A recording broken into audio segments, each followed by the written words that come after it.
नमस्कार दोस्तों, the exam hacker channel में आपका स्वागत है।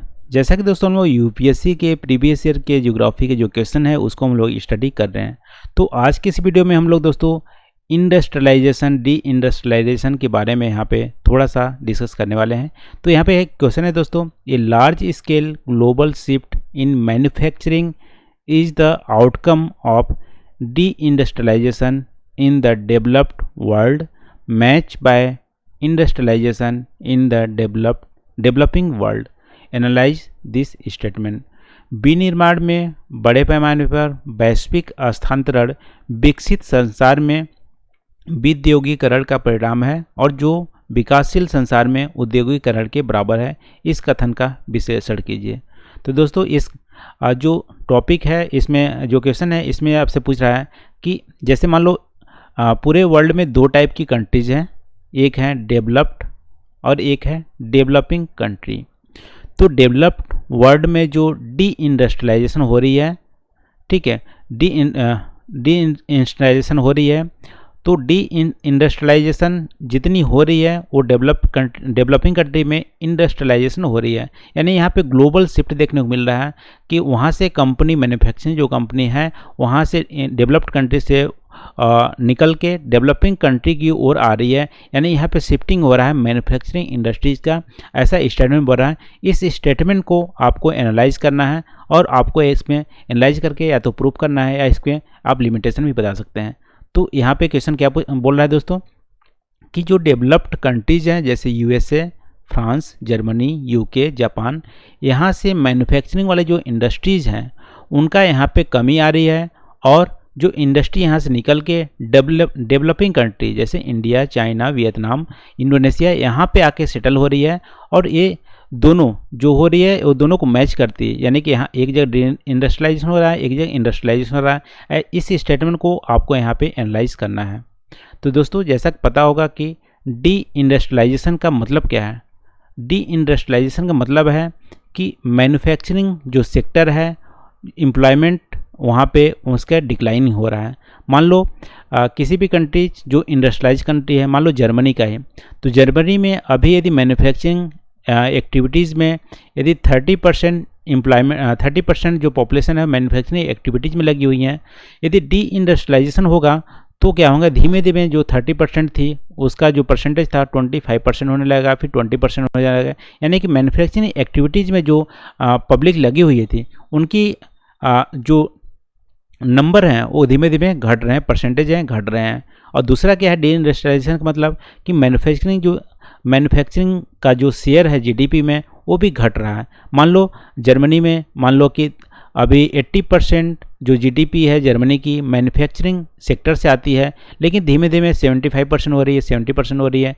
तो दो क्राइटेरिया डी इंडस्ट्रियलाइजेशन में क्या होती है कि या तो जो एम्प्लॉयमेंट जो मैन्युफैक्चरिंग इंडस्ट्री में लगे हुए हैं उसकी शेयर घट रही है या जीडीपी में मैन्युफैक्चरिंग का शेयर घट रहा है। यदि ऐसा होता है तो बोलेंगे उस कंट्री की डी इंडस्ट्रियलाइजेशन हो रही है।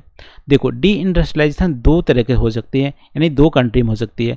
एक तो डेवलप्ड कंट्री में जब डी इंडस्ट्रियलाइजेशन होती है उसको बोलते हैं पोस्ट डी इंडस्ट्रियलाइजेशन, और एक होती है जो डेवलपिंग कंट्री में होती है। रिसेंटली अभी जो इंडस्ट्रियलाइज कंट्रीज हैं वहाँ पे डी इंडस्ट्रियलाइजेशन हो रहा है।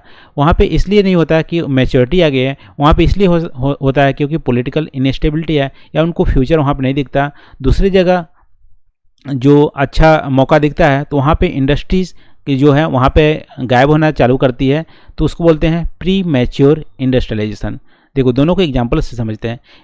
डी इंडस्ट्रियलाइजेशन दो जगह से हो सकती है, एक डेवलप्ड कंट्री से जैसे जर्मनी, यूएसए, जापान, और एक होती है प्री मैच्योर डी इंडस्ट्रियलाइजेशन, वो डेवलपिंग कंट्री से भी हो सकती है। जैसे मान लो चाइना से अभी क्या है, चाइना से इंडस्ट्रीज वहाँ से निकल रही हैं और दूसरी जगह जाके सेटल हो रही हैं क्योंकि चाइना में वो माहौल इन्वायरमेंट नहीं रहा है। यूएसए और चाइना की ट्रेड वार हो रही है और कोविड-19 की जो सिचुएशन है वो चाइना से ही ओरिजिनेट हुआ है। इसके कारण वहाँ की जो कंपनी है वहाँ निकल रही है। तो चाइना एक्चुअली इंडस्ट्रियलाइज कंट्री नहीं है, जैसा कि डेवलप्ड कंट्री नहीं है, तो वहाँ पे डी इंडस्ट्रियलाइजेशन हो रहे हैं, तो उसको बोलेंगे प्री मैच्योर डी इंडस्ट्रियलाइजेशन।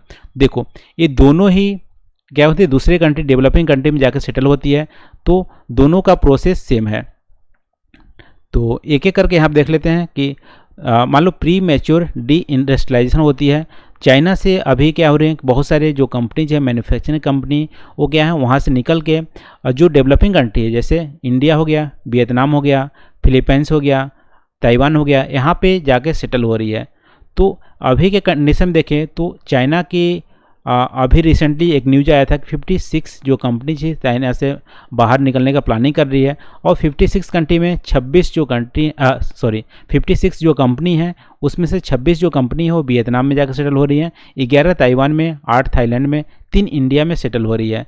देखो इंडिया में चीप लेबर भी है, फेवरेबल डेमोग्राफिक एट्रीब्यूट है, उसके अलावा भी इंडिया में बहुत सारे कंपनी सेटल नहीं हो रही है क्योंकि चाइना से क्लोज वियतनाम आता है, ताइवान आते हैं, फिलीपींस आते हैं, तो क्लोजनेस के चलते जो जियोग्राफिकल प्रॉक्सिमिटी है चाइना के साथ उसके वजह से वहाँ पे सेटल हो रहे हैं। तो इस तरह से जो कंपनीज वहाँ से पलायन होती है उसको बोलते हैं प्री मैच्योर इंडस्ट्रियलाइजेशन। लेकिन क्वेश्चन में प्री मैच्योर इंडस्ट्रियलाइजेशन के बारे में नहीं पूछा है, क्वेश्चन पूछा है कि जो डेवलप्ड कंट्री है वहाँ से डी इंडस्ट्रियलाइजेशन हो रही है और डेवलपिंग कंट्री में इंडस्ट्रियलाइजेशन हो रही है, दोनों स्टेटमेंट को मैच करना है। तो यदि हिस्टोरिकली पर्सपेक्टिव के देखें दोस्तों तो डी इंडस्ट्रियलाइजेशन की हिस्टोरिकली यदि पर्सपेक्टिव देखें तो यहाँ से स्टार्ट करते हैं 1750 से। 1750 में आप देखोगे तो एशिया, अफ्रीका, लैटिन अमेरिका में जो मैन्युफैक्चरिंग एक्टिविटी होती थी, जो प्रोडक्शन होता था, कंपनी जो थी या जो भी प्रोडक्शन होता था, वो ऑलमोस्ट 75% वर्ल्ड की जो मैन्युफैक्चरिंग एक्टिविटीज़ थी वो सिर्फ एशिया, अफ्रीका और लैटिन अमेरिका में होता था। उसमें भी ज़्यादातर आप देखोगे परसेंटेज इंडिया और चाइना दोनों ही मैन्युफैक्चरिंग हब हुआ करती थी वर्ल्ड की 70-50 के दौरान। लेकिन 18th सेंचुरी में जब इंडस्ट्रियलाइजेशन प्रोसेस स्टार्ट हुआ ब्रिटेन में, जब इंडस्ट्रियल रिवोल्यूशन आया, उसके बाद आप देखोगे यूरोप में इंडस्ट्रियल रिवोल्यूशन बहुत अच्छे से फैला, नॉर्दर्न अमेरिका में भी फैला, और नया जो मैन्युफैक्चरिंग जो हब होने लगा वो यूरोप और नॉर्थ अमेरिका होने लगा। फिर 80-20 में भी देखोगे आप तो उस समय एशिया, अफ्रीका, लैटिन जो अमेरिका थे वो 75% ऑफ वर्ल्ड मैन्युफैक्चरिंग जो एक्टिविटी थी यहीं भी होती थी। चाइना और इंडिया को मिलाकर 50% ऑफ मैन्युफैक्चरिंग एक्टिविटी 80-20 तक चाइना और इंडिया में होती थी, वर्ल्ड की 50% ऑफ मैन्युफैक्चरिंग एक्टिविटी। तो अब देखो यहाँ पे उस समय क्या था, इंडस्ट्रियलाइज एक तरह से बोलते हो कंपेरिव, एक तरह से कंपेयर करके आप देखोगे तो इंडिया और चाइना बहुत ज़्यादा इंडस्ट्रियलाइज थे एज़ कम्पेयर टू यूरोप और नॉर्थ अमेरिका। लेकिन जब इंडस्ट्रियल रिवोल्यूशन आया और वे ऑफ प्रोडक्शन यदि चेंज हुए, शार्प इंक्रीज हुआ मैन्युफैक्चरिंग एक्टिविटीज़ में यूरोप और नॉर्दर्न अमेरिका में। और देखो यूरोप और नॉर्दर्न अमेरिका में बहुत ज़्यादा मैन्युफैक्चरिंग एक्टिविटीज़ का प्रोडक्शन होने लगा, और धीमे धीमे इंडिया और चाइना से क्या हो गए, इंडस्ट्रीज़ यहाँ से डी इंडस्ट्रियलाइज होने लगे, यहाँ से क्या हो इंडस्ट्री घटने लगे और धीमे धीमे यूरोप और नॉर्दर्न अमेरिका में जाके सेटल होने लगे। तो आप देख सकते हो कि 80-20 के दौरान डी इंडस्ट्रियलाइजेशन इंडिया और चाइना में हो रहा है, इंडस्ट्रियलाइजेशन प्रोसेस स्टार्ट हुआ यूरोप और नॉर्दर्न अमेरिका में।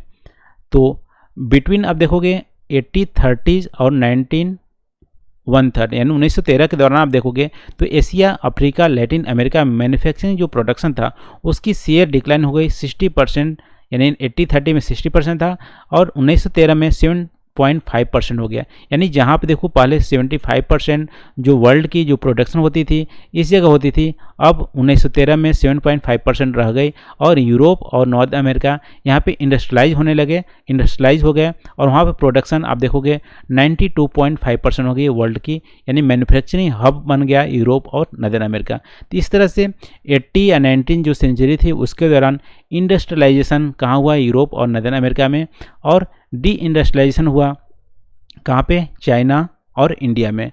लेकिन जब कॉलोनाइजेशन जब एंड हुआ 1950 में तो फिर से इंडस्ट्रियलाइजेशन स्टार्ट होने लगा चाइना और इंडिया या अदर डेवलपिंग कंट्री में, और 1980 में डेवलपिंग कंट्री में बहुत ही ज़्यादा जो इंडस्ट्रियल एक्टिविटी थी वो बढ़ने लगी और डी इंडस्ट्रियलाइजेशन फिर से नॉर्दर्न अमेरिका और यूरोप में चालू होने लगा। वहाँ की जो मैन्युफैक्चरिंग एक्टिविटीज़ थी वो धीमे धीमे कम होने लगी, शेयर ऑफ जो एम्प्लॉयमेंट थी मैन्युफैक्चरिंग एक्टिविटी में कम होने लगी, और वहाँ की जो जीडीपी में भी मैन्युफैक्चरिंग एक्टिविटी के वहाँ पे जो परसेंटेज था वो धीमे धीमे कम होने लगा। और डेवलपिंग कंट्री इंडिया और चाइना में, खासकर चाइना, वियतनाम, इंडोनेशिया, म्यांमार, ये सब में यहाँ पे जो मैन्युफैक्चरिंग एक्टिविटी की जो शेयर थी एम्प्लॉयमेंट में भी और जीडीपी में भी, दोनों में भी बढ़ने लगी। तो यहाँ से जो स्टेटमेंट पूछा है दोस्तों कि कि डेवलप्ड कंट्री में डी इंडस्ट्रियलाइजेशन होता है और मैच करता है डेवलपिंग कंट्री में इंडस्ट्रियलाइजेशन से। तो दोनों ही स्टेटमेंट हम लोग देखें यहाँ पे कि एक हिस्टोरिकली पर्सपेक्टिव से देखें कि इंडिया और चाइना दोनों ही इंडस्ट्रियलाइज थे एक तरह से। 50% ऑफ वर्ल्ड की जो प्रोडक्शन होती थी इंडिया चाइना में होती थी 18th सेंचुरी के अराउंड। लेकिन इंडस्ट्रियलाइजेशन जब प्रोसेस इंडस्ट्रियल रिवोल्यूशन जब स्टार्ट हुआ यूरोप में, तो उसके बाद डी इंडस्ट्रियलाइजेशन इंडिया और चाइना में होने लगा और इंडस्ट्रियलाइजेशन यूरोप और नदर्न अमेरिका में होने लगा। लेकिन जब कॉलोनियल पीरियड जब ख़त्म हुआ 1950 में और 1980 से दौरान बहुत ज़्यादा फास्ट वे में फिर से इंडस्ट्रियलाइजेशन एक्टिविटी डेवलपिंग कंट्री में होने लगा और डी इंडस्ट्रियलाइज एक्टिविटी यूरोप और नदर्न अमेरिका में होने लगा। तो इस तरह से स्टेटमेंट मैच करता है।